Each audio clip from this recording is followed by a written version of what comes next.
ਜੀ ਸਤਿ ਸ਼੍ਰੀ ਅਕਾਲ ਜੀ ਸਾਰਿਆਂ ਨੂੰ। ਅੱਜ ਆਪਾਂ ਕਰਾਂਗੇ ਜੀ ਕੰਪਲੀਟ ਪੋਲੀਟੀਕਲ ਸਾਇੰਸ ਦੀ ਕਲਾਸ। ਆਪਾਂ ਕੰਪਲੀਟ ਪੋਲੀਟੀਕਲ ਸਾਇੰਸ ਦੀ ਸੀਰੀਜ਼ ਸ਼ੁਰੂ ਕੀਤੀ ਆ। ਇਸ ਦੇ ਵਿੱਚ ਆਪਾਂ ਬਿਲਕੁਲ ਬੇਸਿਕ ਤੋਂ ਐਡਵਾਂਸ ਤੱਕ ਪੋਲੀਟੀਕਲ ਸਾਇੰਸ ਕਰਾਂਗੇ ਤਾਂ ਜੋ ਤੁਹਾਡੇ ਕਿਸੇ ਵੀ ਐਗਜ਼ਾਮ ਦੇ ਵਿੱਚੋਂ ਪੋਲੀਟੀਕਲ ਸਾਇੰਸ ਦੇ ਨੰਬਰ ਨਾ ਕੱਟ ਹੋਣ। ਜੇਕਰ ਤੁਸੀਂ ਪੰਜਾਬ ਦੀ ਜਾਂ ਕਿਸੇ ਵੀ ਸਟੇਟ ਦੇ ਐਗਜ਼ਾਮ ਦੀ ਜਾਂ ਸੈਂਟਰ ਦੇ ਐਗਜ਼ਾਮ ਦੀ ਤਿਆਰੀ ਕਰਦੇ ਹੋ ਤਾਂ ਤੁਸੀਂ Punjab GK by Gurjeet channel ਨੂੰ ਸਬਸਕ੍ਰਾਈਬ ਕਰ ਲੈਣਾ। ਇਸ ਚੈਨਲ ਦੇ ਉੱਤੇ ਆਪਾਂ ਪੋਲਿਟੀ ਦੇ ਕੰਪਲੀਟ ਜਿੰਨੀ ਵੀ ਕੰਪਲੀਟ ਪੋਲਿਟੀ ਆ ਸਾਰੀ ਕਵਰ ਕਰਾਂਗੇ। ਇਸ ਦੇ ਨਾਲ ਨਾਲ ਆਪਾਂ ਇਸ ਚੈਨਲ 'ਤੇ ਪੰਜਾਬ ਜੀਕੇ ਦੇ ਕੁਐਸਚਨ ਵੀ ਕਰਦੇ ਹਾਂ। ਅੱਜ ਆਪਣੀ ਬੇਸਿਕ ਕਲਾਸ ਆ ਪੋਲੀਟੀਕਲ ਸਾਇੰਸ ਦੀ। ਆਪਾਂ ਥੋੜ੍ਹਾ ਜਿਹਾ ਆਪਣੇ ਸੰਵਿਧਾਨ ਦਾ ਇਤਿਹਾਸ ਦੇਖਾਂਗੇ ਵੀ ਜਿਹੜੇ ਜਿਹੜੇ ਐਕਟ ਹੋਏ ਸੀਗੇ ਉਹਨਾਂ ਬਾਰੇ ਪੜ੍ਹਾਂਗੇ। ਸਭ ਤੋਂ ਪਹਿਲਾਂ ਆਪਾਂ ਦੇਖਦੇ ਹਾਂ ਵੀ ਸੰਵਿਧਾਨ ਦੋ ਤਰ੍ਹਾਂ ਦਾ ਹੁੰਦਾ। ਇੱਕ ਤਾਂ ਹੁੰਦਾ ਲਚੀਲਾ ਸੰਵਿਧਾਨ ਅਤੇ ਇੱਕ ਹੁੰਦਾ ਕਠੋਰ ਸੰਵਿਧਾਨ। ਹੁਣ ਜਿਹੜਾ ਲਚੀਲਾ ਸੰਵਿਧਾਨ ਹੁੰਦਾ ਵੀ ਜਦੋਂ ਸੰਵਿਧਾਨ ਦੇ ਵਿੱਚ ਸੰਸ਼ੋਧਨ ਆਸਾਨੀ ਨਾਲ ਹੋ ਸਕੇ ਤਾਂ ਉਹਨੂੰ ਕਿਹਾ ਜਾਂਦਾ ਗਾ ਲਚੀਲਾ ਸੰਵਿਧਾਨ। ਜਿਹੜਾ ਕਠੋਰ ਸੰਵਿਧਾਨ ਹੁੰਦਾ ਜਦੋਂ ਕਿਸੇ ਵੀ ਸੰਵਿਧਾਨ ਦੇ ਵਿੱਚ ਸੰਸ਼ੋਧਨ ਕਰਨਾ ਮੁਸ਼ਕਿਲ ਹੁੰਦਾ ਤਾਂ ਉਹਨੂੰ ਕਠੋਰ ਸੰਵਿਧਾਨ ਕਿਹਾ ਜਾਂਦਾ। ਇਹ ਤਾਂ ਨਾਮ ਤੋਂ ਹੀ ਕਲੀਅਰ ਹੋ ਜਾਂਦਾ ਵੀ ਲਚੀਲਾ ਜਿੱਥੇ ਸੌਖਾ ਹੁੰਦਾ ਅਤੇ ਕਠੋਰ ਜਿੱਥੇ ਸੰਸ਼ੋਧਨ ਕਰਨਾ ਔਖਾ ਹੋਵੇ। ਹੁਣ ਜਿਹੜਾ ਭਾਰਤ ਆ ਆਪਣੇ ਭਾਰਤ ਦੇ ਵਿੱਚ ਤੁਸੀਂ ਯਾਦ ਰੱਖਣਾ ਕਿ ਲਚੀਲਾ ਅਤੇ ਕਠੋਰ ਦੋਨੋਂ ਤਰ੍ਹਾਂ ਦਾ ਸੰਵਿਧਾਨ ਆ, ਕਿਉਂਕਿ ਭਾਰਤ ਦੇ ਵਿੱਚ ਕੁਛ ਤਾਂ ਬਿੱਲ ਇਹੋ ਜਿਹੇ ਹੁੰਦੇ ਜਿਨ੍ਹਾਂ ਉੱਤੇ ਅਮੈਂਡਮੈਂਟ ਕਰਨ ਦੇ ਲਈ ਲੋਕ ਸਭਾ ਦੇ ਵਿੱਚ ਵੀ ਬਿੱਲ ਪਾਸ ਕਰਨਾ ਪੈਂਦਾ ਅਤੇ ਕੁਛ ਰਾਜਾਂ ਦੀਆਂ ਵਿਧਾਨ ਸਭਾ ਦੇ ਵਿੱਚ ਵੀ ਬਿੱਲ ਪਾਸ ਕਰਨਾ ਪੈਂਦਾ। ਇਸ ਲਈ ਉਹਨੂੰ ਕਠੋਰ ਸੰਵਿਧਾਨ ਵੀ ਕਿਹਾ ਜਾਂਦਾ। ਅਤੇ ਕਈ ਐਵੇਂ ਦੇ ਬਿੱਲ ਵੀ ਹੁੰਦੇ ਆ ਜਿਹੜੇ ਬੜੀ ਆਸਾਨੀ ਨਾਲ ਪਾਸ ਹੋ ਜਾਂਦੇ ਆ ਤਾਂ ਉੱਥੇ ਆਪਣਾ ਸੰਵਿਧਾਨ ਲਚੀਲਾ ਹੋ ਜਾਂਦਾ। ਇਸ ਲਈ ਭਾਰਤ ਦਾ ਸੰਵਿਧਾਨ ਤੁਸੀਂ ਯਾਦ ਰੱਖਣਾ ਵੀ ਲਚੀਲਾ ਅਤੇ ਕਠੋਰ ਦੋਨੋਂ ਤਰ੍ਹਾਂ ਦਾ ਹੈ। ਅੱਗੇ ਦੇਖਦੇ ਹਾਂ ਕਿ ਗੌਰਮੈਂਟ ਤਿੰਨ ਤਰ੍ਹਾਂ ਦੀ ਹੁੰਦੀ ਆ। ਉਹਨੇ ਤਿੰਨ ਤਰ੍ਹਾਂ ਦੀ ਕਿਹੜੀ ਕਿਹੜੀ ਹੁੰਦੀ ਆ? ਇੱਕ ਤਾਂ ਹੁੰਦੀ ਹੈ ਵਿਧਾਇਕਾ, ਇੱਕ ਹੁੰਦੀ ਆ ਕਾਰਜਪਾਲਿਕਾ ਅਤੇ ਇੱਕ ਹੁੰਦੀ ਆ ਨਿਆਂਪਾਲਿਕਾ। ਤਿੰਨਾਂ ਦੀ ਡੈਫੀਨੇਸ਼ਨ ਦੇਖਦੇ ਹਾਂ ਵੀ ਜਿਹੜੀ ਵਿਧਾਇਕਾ ਹੁੰਦੀ ਆ, ਵਿਧਾਇਕਾ ਤਾਂ ਕਾਨੂੰਨ ਬਣਾਉਂਦੀ ਆ ਅਤੇ ਕਾਰਜਪਾਲਿਕਾ ਕਾਨੂੰਨ ਨੂੰ ਇੰਪਲੀਮੈਂਟ ਕਰਦੀ ਆ ਅਤੇ ਜਿਹੜੀ ਨਿਆਂਪਾਲਿਕਾ ਹੁੰਦੀ ਆ ਉਹ ਕਾਨੂੰਨ ਦੀ ਰੱਖਿਆ ਕਰਦੀ ਆ। ਜਿਵੇਂ ਆਪਣੇ ਕਿਸੇ ਵੀ ਮੌਲਿਕ ਅਧਿਕਾਰ ਦਾ ਖੰਡਨ ਹੁੰਦਾ ਤਾਂ ਆਪਾਂ ਕੋਰਟ 'ਚ ਜਾਂਦੇ ਹਾਂ। ਇਸੇ ਤਰ੍ਹਾਂ ਜਿਵੇਂ ਆਰਟੀਕਲ 32 ਆਪਣੇ ਮੌਲਿਕ ਅਧਿਕਾਰਾਂ ਦੀ ਰੱਖਿਆ ਕਰਦਾ, ਉਸੇ ਤਰ੍ਹਾਂ ਹੀ ਜਿਹੜੀ ਨਿਆਂਪਾਲਿਕਾ ਹੁੰਦੀ ਆ ਉਹ ਕਾਨੂੰਨ ਦੀ ਵੀ ਰੱਖਿਆ ਕਰਦੀ ਆ।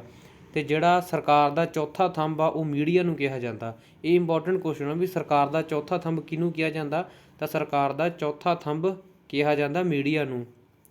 ਅੱਗੇ ਆਪਾਂ ਦੇਖਦੇ ਹਾਂ ਵੀ ਸਰਕਾਰ ਵੀ ਦੋ ਤਰ੍ਹਾਂ ਦੀ ਹੁੰਦੀ ਹੈ। ਅੱਗੇ ਇੱਕ ਹੁੰਦੀ ਹੈ ਰਾਜਤੰਤਰ ਅਤੇ ਇੱਕ ਹੁੰਦਾ ਲੋਕਤੰਤਰ। ਰਾਜਤੰਤਰ ਦੇ ਵਿੱਚ ਕੀ ਹੁੰਦਾ ਕਿ ਰਾਜਤੰਤਰ ਦੇ ਵਿੱਚ ਸ਼ਾਸਨ ਰਾਜੇ ਦਾ ਹੁੰਦਾ ਗਾ, ਠੀਕ ਆ, ਸਾਰੀ ਸ਼ਕਤੀ ਰਾਜੇ ਕੋਲ ਹੁੰਦੀ ਆ। ਜਿਵੇਂ ਕਈ ਜਗ੍ਹਾ 'ਤੇ ਕਈ ਦੇਸ਼ਾਂ ਦੇ ਵਿੱਚ ਆਪਾਂ ਦੇਖਦੇ ਹਾਂ ਵੀ ਵੰਸ਼ਾਨੁਗਤ ਚੱਲਦਾ ਵੀ ਇੱਕ ਜਿਵੇਂ ਪਹਿਲਾ ਰਾਜਾ ਉਸ ਤੋਂ ਬਾਅਦ ਉਹਦਾ ਮੁੰਡਾ ਰਾਜਾ, ਉਹਨਾਂ ਦੇ ਪਰਿਵਾਰ ਦੇ ਵਿੱਚ ਹੀ ਅੱਗੇ ਤੋਂ ਅੱਗੇ ਰਾਜੇ ਬਣੀ ਜਾਂਦੇ ਆ। ਉਹ ਕੋਈ ਵੋਟ ਸਿਸਟਮ ਨਾਲ ਨਹੀਂ ਚੁਣਿਆ ਜਾਂਦਾ ਜਿਵੇਂ ਕਿ ਕੋਰੀਆ ਦੇ ਵਿੱਚ ਆ। ਉਸੇ ਤਰ੍ਹਾਂ ਉਹਨੂੰ ਕਿਹਾ ਜਾਂਦਾ ਗਾ ਰਾਜਤੰਤਰ। ਇੱਕ ਹੁੰਦਾ ਲੋਕਤੰਤਰ ਵੀ ਲੋਕਤੰਤਰ ਦੇ ਵਿੱਚ ਜਿਹੜਾ ਆਪਣੇ ਦੇਸ਼ ਦਾ ਮੁਖੀਆ ਹੁੰਦਾ ਗਾ ਉਹਨੂੰ ਆਪਾਂ ਵੋਟਾਂ ਪਾ ਕੇ ਚੁਣਦੇ ਹਾਂ, ਜਿਵੇਂ ਕਿ ਜਿਹਨੂੰ ਡੈਮੋਕ੍ਰੇਸੀ ਕਹਿ ਦਿੰਦੇ ਇੰਗਲਿਸ਼ ਦੇ ਵਿੱਚ।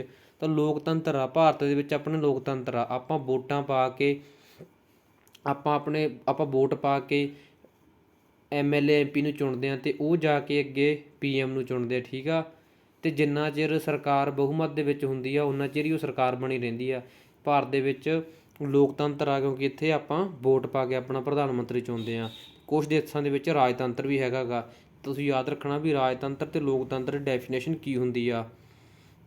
ਨੈਕਸਟ ਆਪਾਂ ਦੇਖਦੇ ਹਾਂ ਵੀ ਆਪਾਂ ਥੋੜ੍ਹਾ ਜਿਹਾ ਹੁਣ ਇਤਿਹਾਸ ਪੜ੍ਹਦੇ ਹਾਂ ਵੀ ਸੰਵਿਧਾਨ ਸਭਾ ਕਿਵੇਂ ਬਣੀ ਸੀ, ਕਿੱਥੋਂ ਸਟਾਰਟ ਹੋਈ ਸੀ। ਸਭ ਤੋਂ ਪਹਿਲਾਂ ਰੈਗੂਲੇਟਿੰਗ ਐਕਟ ਆਇਆ ਸੀ 1773 ਦੇ ਵਿੱਚ।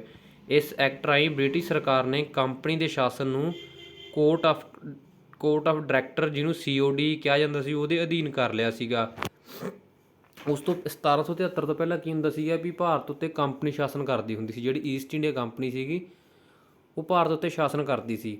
ਪਰ ਜਦੋਂ 1773 ਆਇਆ, 1773 ਦੇ ਵਿੱਚ ਰੈਗੂਲੇਟਿੰਗ ਐਕਟ ਪਾਸ ਕੀਤਾ ਸੀ ਬ੍ਰਿਟਿਸ਼ ਸਰਕਾਰ ਨੇ, ਤਾਂ ਜਿਹੜੀ ਉਹ ਕੰਪਨੀ ਸੀਗੀ ਉਹਨੂੰ ਕੋਰਟ ਆਫ ਡਾਇਰੈਕਟਰ ਦੇ ਦੁਆਰਾ ਆਪਣੇ ਅਧੀਨ ਕਰ ਲਿਆ ਸੀਗਾ। ਫਿਰ ਉਹ ਕੰਪਨੀ ਬ੍ਰਿਟਿਸ਼ ਸਰਕਾਰ ਦੇ ਅੰਡਰ ਕੰਮ ਕਰਨ ਲੱਗ ਗਈ, ਠੀਕ ਹੈ। ਅਤੇ ਤੁਸੀਂ ਯਾਦ ਰੱਖਣਾ ਵੀ ਕੋਰਟ ਆਫ ਡਾਇਰੈਕਟਰ ਦੇ ਦੁਆਰਾ ਆਪਣੇ ਅੰਡਰ ਕੀਤਾ ਸੀਗਾ। ਹੋਰ ਇਸ ਐਕਟ ਦੇ ਵਿੱਚ ਕੀ ਕੀ ਹੋਇਆ ਸੀ ਉਹ ਵੀ ਆਪਾਂ ਦੇਖਦੇ ਹਾਂ ਵੀ ਇਸ ਐਕਟ ਦੇ ਵਿੱਚ ਸਰਕਾਰੀ ਕਰਮਚਾਰੀਆਂ ਨੂੰ ਕਿਸੇ ਵੀ ਤਰ੍ਹਾਂ ਦਾ ਤੋਹਫਾ ਜਾਂ ਰਿਸ਼ਵਤ ਲੈਣ ਤੋਂ ਮਨਾਹੀ ਕਰ ਦਿੱਤੀ ਗਈ ਸੀਗੀ। ਵੀ ਜਿਹੜੇ ਬ੍ਰਿਟਿਸ਼ ਸਰਕਾਰ ਦੇ ਕੋਈ ਵੀ ਕਰਮਚਾਰੀ ਹੁੰਦੇ ਸੀ ਉਹ ਕਿਸੇ ਵੀ ਭਾਰਤੀ ਤੋਂ ਨਾ ਤਾਂ ਕੋਈ ਰਿਸ਼ਵਤ ਲੈ ਸਕਦੇ ਸੀ ਅਤੇ ਨਾ ਹੀ ਕੋਈ ਸਨਮਾਨ ਜਾਂ ਕੋਈ ਤੋਹਫਾ ਲੈ ਸਕਦੇ ਸੀ। ਉਸ ਦੇ ਲਈ ਉਹਨਾਂ ਨੂੰ ਪਹਿਲਾਂ ਬ੍ਰਿਟਿਸ਼ ਸਰਕਾਰ ਤੋਂ ਇਜਾਜ਼ਤ ਲੈਣੀ ਪੈਂਦੀ ਸੀ। 1773 ਤੋਂ ਪਹਿਲਾਂ ਤੋਂ ਕਰ ਲੈ ਸਕਦੇ ਸੀਗੇ, ਬਟ 1773 ਦੇ ਰੈਗੂਲੇਟਿੰਗ ਐਕਟ ਦੇ ਵਿੱਚ ਬ੍ਰਿਟਿਸ਼ ਸਰਕਾਰ ਨੇ ਉਹਨਾਂ ਉੱਤੇ ਪਾਬੰਦੀ ਲਾ ਦਿੱਤੀ ਸੀਗੀ।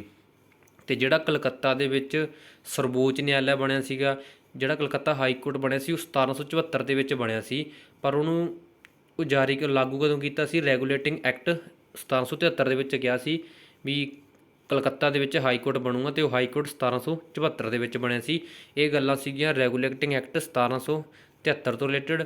ਅੱਗੇ ਇੱਕ ਹੋਰ ਦੇਖੋ ਵੀ ਬੰਗਾਲ ਦਾ ਜਿਹੜਾ ਰਾਜਪਾਲ ਸੀਗਾ ਉਹਨੂੰ ਬੰਗਾਲ ਦਾ ਗਵਰਨਰ ਜਨਰਲ ਬਣਾ ਦਿੱਤਾ ਗਿਆ ਸੀਗਾ। ਅਤੇ ਪਹਿਲਾ ਗਵਰਨਰ ਜਨਰਲ ਕੌਣ ਬਣਿਆ ਸੀ? ਉਹ ਸੀਗਾ ਵਾਰੇਨ ਹੈਸਟਿੰਗ। ਇਹ ਵੀ ਯਾਦ ਰੱਖਣਾ, ਕਈ ਵਾਰ ਕੁਐਸਚਨ ਹਿਸਟਰੀ ਤੋਂ ਪੁੱਛਿਆ ਜਾਂਦਾ ਵੀ ਕਿਹੜੇ ਐਕਟ ਦੇ ਤਹਿਤ ਬੰਗਾਲ ਦੇ ਰਾਜਪਾਲ ਨੂੰ ਬੰਗਾਲ ਦਾ ਗਵਰਨਰ ਜਨਰਲ ਬਣਾ ਦਿੱਤਾ ਗਿਆ ਸੀ? ਤਾਂ ਰੈਗੂਲੇਟਿੰਗ ਐਕਟ 1773 ਦੇ ਤਹਿਤ ਬਣਾ ਦਿੱਤਾ ਗਿਆ ਸੀ। ਅਤੇ ਪਹਿਲਾ ਗਵਰਨਰ ਜਨਰਲ ਕੌਣ ਬਣਿਆ? ਉਹ ਸੀਗਾ ਵਾਰਨ ਹੈਸਟਿੰਗ। ਅਤੇ ਜੇ ਆਪਾਂ ਪੁੱਛੀਏ ਵੀ ਬੰਗਾਲ ਦਾ ਲਾਸਟ ਰਾਜਪਾਲ ਕੌਣ ਸੀ, ਤਾਂ ਉਹ ਵੀ ਵਾਰਨ ਹੈਸਟਿੰਗ ਹੀ ਸੀਗਾ, ਕਿਉਂਕਿ ਉਹੀ ਅੱਗੇ ਜਾ ਕੇ ਪਹਿਲਾ ਗਵਰਨਰ ਜਨਰਲ ਬਣਿਆ ਸੀਗਾ। ਨੈਕਸਟ ਆਪਾਂ ਦੇਖਦੇ ਹਾਂ ਪੀਟਸ ਇੰਡੀਆ ਐਕਟ 1784। ਇਸ ਅਧਿਨਿਯਮ ਦੇ ਦੁਆਰਾ ਬੋਰਡ ਆਫ ਕੰਟਰੋਲ ਦੀ ਸਥਾਪਨਾ ਕੀਤੀ ਗਈ। ਉੱਥੇ ਆਪਾਂ ਕੀ ਪੜ੍ਹਿਆ ਸੀਗਾ? ਉੱਥੇ ਆਪਾਂ ਪੜ੍ਹਿਆ ਸੀਗਾ ਬੋਰਡ ਆਫ ਡਾਇਰੈਕਟਰ, ਠੀਕ ਆ। ਅਤੇ ਇੱਥੇ ਹੁਣ ਕਾਹਦੀ ਸਥਾਪਨਾ ਕੀਤੀ ਗਈ ਹੈ? ਇੱਥੇ ਕੀਤੀ ਗਈ ਆ ਬੋਰਡ ਆਫ ਕੰਟਰੋਲ ਦੀ ਸਥਾਪਨਾ 1784 ਦੇ ਦੁਆਰਾ। ਉਸ ਤੋਂ ਬਾਅਦ ਆਇਆ ਸੀਗਾ ਚਾਰਟਰ ਐਕਟ 1813 ਦੇ ਵਿੱਚ। ਜਿਹੜਾ ਇਹ ਵੈਸੇ ਤਾਂ ਬਹੁਤ ਕੁਛ ਹੋਇਆ ਸੀ, ਜਿਵੇਂ 1784 ਦੇ ਵਿੱਚ ਨਿੱਕੀਆਂ ਨਿੱਕੀਆਂ ਗੱਲਾਂ ਬਹੁਤ ਹੋਈਆਂ ਸੀ, ਪਰ ਆਪਾਂ ਇੰਪੋਰਟੈਂਟ ਦੀਆਂ ਗੱਲਾਂ ਪੜ੍ਹਦੇ ਹਾਂ ਜਿਹੜੀਆਂ ਕਿ ਆਪਣੇ ਲਈ ਪੜ੍ਹਨੀਆਂ ਜ਼ਰੂਰੀ ਆ। ਇਸ ਲਈ ਆਪਾਂ ਇੰਪੋਰਟੈਂਟ ਜਿਹੇ ਫੈਕਟ ਹੀ ਚੱਕੇ ਆ ਵੀ 1784 ਤੋਂ ਰਿਲੇਟਡ ਇੰਪੋਰਟੈਂਟ ਇਹੀ ਸੀਗਾ ਰਿਲੇਟਡ ਵੀ ਬੋਰਡ ਆਫ ਕੰਟਰੋਲ ਦੀ ਸਥਾਪਨਾ ਕੀਤੀ ਗਈ ਸੀ। ਉਸ ਤੋਂ ਬਾਅਦ ਚਾਰਟਰ ਐਕਟ 1813 ਦੇ ਵਿੱਚ ਆਇਆ ਸੀ। ਇਸ ਐਕਟ ਦੇ ਦੁਆਰਾ ਈਸਟ ਇੰਡੀਆ ਕੰਪਨੀ ਦਾ ਚੀਨ ਦੇ ਨਾਲ ਚਾਹ ਦਾ ਵਪਾਰ ਬੰਦ ਕਰ ਦਿੱਤਾ ਸੀ। ਉਸ ਤੋਂ ਪਹਿਲਾਂ ਈਸਟ ਇੰਡੀਆ ਕੰਪਨੀ ਚੀਨ ਦੇ ਨਾਲ ਚਾਹ ਦਾ ਵਪਾਰ ਕਰ ਸਕਦੀ ਸੀ, ਬਟ 1813 ਦਾ ਜਿਹੜਾ ਐਕਟ ਆਇਆ ਸੀਗਾ ਉਸ ਤੋਂ ਬਾਅਦ ਚੀਨ ਦੇ ਨਾਲ ਈਸਟ ਇੰਡੀਆ ਕੰਪਨੀ ਚਾਹ ਦਾ ਵਪਾਰ ਨਹੀਂ ਕਰ ਸਕਦੀ ਸੀ, ਉਸ ਦੇ ਉੱਤੇ ਪਾਬੰਦੀ ਲੱਗ ਗਈ ਸੀ। ਇਸੇ ਐਕਟ ਦੇ ਤਹਿਤ ਜਿਹੜਾ 1800 ਉਸ ਤੋਂ ਬਾਅਦ ਆਇਆ ਸੀ 1813 ਤੋਂ ਬਾਅਦ ਆਇਆ ਸੀਗਾ ਚਾਰਟਰ ਐਕਟ 1833। ਅਤੇ ਜਿਹੜਾ ਚਾਰਟਰ ਐਕਟ 1833 ਦੇ ਵਿੱਚ ਆਇਆ ਸੀ ਉਹਦੇ ਦੁਆਰਾ ਬੰਗਾਲ ਦਾ ਜਿਹੜਾ ਗਵਰਨਰ ਜਨਰਲ ਸੀਗਾ, ਬੰਗਾਲ ਦੇ ਗਵਰਨਰ ਜਨਰਲ ਨੂੰ ਭਾਰਤ ਦਾ ਗਵਰਨਰ ਜਨਰਲ ਬਣਾ ਦਿੱਤਾ ਗਿਆ ਸੀਗਾ। ਇਹ ਜੇ ਤੁਸੀਂ ਯਾਦ ਰੱਖਣਾ ਕਿ ਪੀਟਸ ਇੰਡੀਆ ਐਕਟ 1784 ਦੇ ਵਿੱਚ ਬੋਰਡ ਆਫ ਕੰਟਰੋਲ ਦੀ ਸਥਾਪਨਾ ਕੀਤੀ ਗਈ। 1813 ਦੇ ਵਿੱਚ ਚੀਨ ਦੇ ਨਾਲ ਚਾਹ ਦਾ ਵਪਾਰ ਬੰਦ ਕਰ ਦਿੱਤਾ ਗਿਆ ਈਸਟ ਇੰਡੀਆ ਕੰਪਨੀ ਦਾ। ਅਤੇ ਜਿਹੜਾ ਚਾਰਟਰ ਐਕਟ 1833 ਦੇ ਵਿੱਚ ਆਇਆ ਸੀਗਾ ਉਹਦੇ ਤਹਿਤ ਬੰਗਾਲ ਦੇ ਗਵਰਨਰ ਜਨਰਲ ਨੂੰ ਭਾਰਤ ਦਾ ਗਵਰਨਰ ਜਨਰਲ ਬਣਾ ਦਿੱਤਾ ਗਿਆ ਸੀਗਾ। ਨੈਕਸਟ ਆਪਾਂ ਦੇਖਦੇ ਹਾਂ ਭਾਰਤ ਸਰਕਾਰ ਅਧਿਨਿਯਮ 1858। ਜਿਹੜੀ 1857 ਦੀ ਕ੍ਰਾਂਤੀ ਹੋਈ ਸੀਗੀ ਉਹ ਤਾਂ ਤੁਸੀਂ ਹਿਸਟਰੀ ਦੇ ਵਿੱਚ ਆਪਾਂ ਉਹਨੂੰ ਪੜ੍ਹਾਂਗੇ ਵੀ 1857 ਦੀ ਕ੍ਰਾਂਤੀ ਕਿਵੇਂ ਹੋਈ ਸੀ ਅਤੇ ਕੀ ਉਹਦੇ ਕਾਰਨ ਸੀਗੇ, ਠੀਕ ਆ। ਉਹ ਜਦੋਂ ਕ੍ਰਾਂਤੀ ਹੋਈ 1857 ਦੇ ਵਿੱਚ, ਤਾਂ ਉਸ ਤੋਂ ਬਾਅਦ ਭਾਰਤ ਸਰਕਾਰ ਅਧਿਨਿਯਮ 1858 ਲਿਆਂਦਾ ਗਿਆ। ਇਸ ਅਧਿਨਿਯਮ ਦੁਆਰਾ ਭਾਰਤ ਦੇ ਗਵਰਨਰ ਜਨਰਲ ਨੂੰ ਭਾਰਤ ਦਾ ਵਾਇਸਰਾਏ ਬਣਾ ਦਿੱਤਾ ਗਿਆ। ਭਾਰਤ ਦਾ ਪਹਿਲਾ ਵਾਇਸਰਾਏ ਕੌਣ ਸੀਗਾ? ਉਹ ਸੀਗਾ ਲਾਰਡ ਕੈਨਿੰਗ। ਤੁਸੀਂ ਯਾਦ ਰੱਖਣਾ ਕਿ ਜਿਹੜਾ ਤਾਂ 1833 ਦਾ ਚਾਰਟਰ ਐਕਟ ਸੀਗਾ ਉਹਦੇ ਦੁਆਰਾ ਤਾਂ ਬੰਗਾਲ ਦੇ ਗਵਰਨਰ ਜਨਰਲ ਨੂੰ ਭਾਰਤ ਦਾ ਗਵਰਨਰ ਜਨਰਲ ਬਣਾ ਦਿੱਤਾ ਗਿਆ ਸੀਗਾ। ਅਤੇ ਜਿਹੜਾ 1858 ਦਾ ਭਾਰਤ ਸਰਕਾਰ ਅਧਿਨਿਯਮ ਸੀ ਉਹਦੇ ਤਹਿਤ ਭਾਰਤ ਦੇ ਗਵਰਨਰ ਜਨਰਲ ਨੂੰ ਭਾਰਤ ਦਾ ਵਾਇਸਰਾਏ ਬਣਾ ਦਿੱਤਾ ਗਿਆ ਸੀਗਾ। ਫਿਰ ਉਸ ਤੋਂ ਬਾਅਦ ਆਇਆ ਭਾਰਤ ਪ੍ਰੀਸ਼ਦ ਅਧਿਨਿਯਮ 1909। ਇਸ ਅਧਿਨਿਯਮ ਨੂੰ ਮਾਰਲੀਮੈਂਟੋ ਸੁਧਾਰ ਵੀ ਕਿਹਾ ਜਾਂਦਾ। ਕਈ ਵਾਰ ਇਹ ਪੁੱਛਿਆ ਜਾਂਦਾ ਵੀ ਮਾਰਲੀਮੈਂਟੋ ਸੁਧਾਰ ਕਦੋਂ ਹੋਇਆ, ਤਾਂ ਭਾਰਤ ਪ੍ਰੀਸ਼ਦ ਅਧਿਨਿਯਮ ਕਹਿ ਲਓ ਚਾਹੇ ਮਾਰਲੀਮੈਂਟੋ ਸੁਧਾਰ ਕਹਿ ਲਓ, ਇਹ 1909 ਦੇ ਵਿੱਚ ਆਇਆ ਸੀ। ਇਸੇ ਦੇ ਤਹਿਤ ਹੀ ਜਿਹੜੇ ਮੁਸਲਿਮ ਲੋਕ ਸੀ, ਮੁਸਲਿਮ ਲੋਕਾਂ ਨੂੰ ਅੱਡ ਤੋਂ ਚੋਣ ਲੜਨ ਦੀ ਆਜ਼ਾਦੀ ਦੇ ਦਿੱਤੀ ਗਈ ਸੀ ਭਾਰਤ ਪ੍ਰੀਸ਼ਦ ਅਧਿਨਿਯਮ 1909 ਦੇ ਵਿੱਚ। ਨੈਕਸਟ ਆ ਭਾਰਤ ਸਰਕਾਰ ਅਧਿਨਿਯਮ 1935। ਜਿਹੜਾ ਭਾਰਤ ਸਰਕਾਰ ਅਧਿਨਿਯਮ 1935 ਹੋਇਆ ਸੀ, ਇਸ ਐਕਟ ਦੁਆਰਾ ਹੀ 3 ਸੂਚੀਆਂ ਲਾਗੂ ਹੋਈਆਂ ਸੀ: ਸੰਘ ਸੂਚੀ, ਪ੍ਰਾਂਤ ਸੂਚੀ, ਸੰਵਰਤੀ ਸੂਚੀ। 6 ਰਾਜਾਂ ਦੇ ਵਿੱਚ ਦਵੀ ਸ਼ਾਸਨ ਦੀ ਸ਼ੁਰੂਆਤ ਵੀ ਹੋਈ ਸੀ। ਅਤੇ ਉਹ 6 ਰਾਜ ਕਿਹੜੇ ਕਿਹੜੇ ਸੀ ਜਿੱਥੇ ਦਵੀ ਸ਼ਾਸਨ ਲਾਗੂ ਹੋਇਆ ਸੀ? ਉਹ ਸੀਗੇ ਬਿਹਾਰ, ਬੰਗਾਲ, ਬੰਬੇ, ਮਦਰਾਸ, ਅਸਮ ਅਤੇ ਸੰਯੁਕਤ ਪ੍ਰਾਂਤ। ਇਹ ਤਿੰਨੋਂ ਸੂਚੀਆਂ 1935 ਦੇ ਵਿੱਚ ਲਾਗੂ ਹੋਈਆਂ: ਸੰਘ ਸੂਚੀ, ਪ੍ਰਾਂਤ ਸੂਚੀ ਅਤੇ ਸੰਵਰਤੀ ਸੂਚੀ। ਜਿਹੜਾ ਹੁਣ ਆਪਣਾ ਵਰਤਮਾਨ ਭਾਰਤੀ ਸੰਵਿਧਾਨ ਆ ਉਹਦੇ ਵਿੱਚ ਬਹੁਤ ਆਰਟੀਕਲ ਐਵੇਂ ਦੇ ਆ ਜਿਹੜੇ ਕਿ ਭਾਰਤ ਸਰਕਾਰ ਅਧਿਨਿਯਮ 1935 ਤੋਂ ਹੀ ਚੱਕੇ ਗਏ ਸੀਗੇ। ਅਤੇ ਇਸ ਤੋਂ ਬਾਅਦ ਆਪਾਂ ਅੱਗੇ ਪੜ੍ਹਾਂਗੇ ਵੀ ਇੱਕ ਹੋਰ ਫੈਕਟ ਦੇਖੋ ਵੀ 1935 ਵਿੱਚ ਹੀ ਰਿਜ਼ਰਵ ਬੈਂਕ ਆਫ ਇੰਡੀਆ ਦੀ ਸਥਾਪਨਾ ਕੀਤੀ ਗਈ।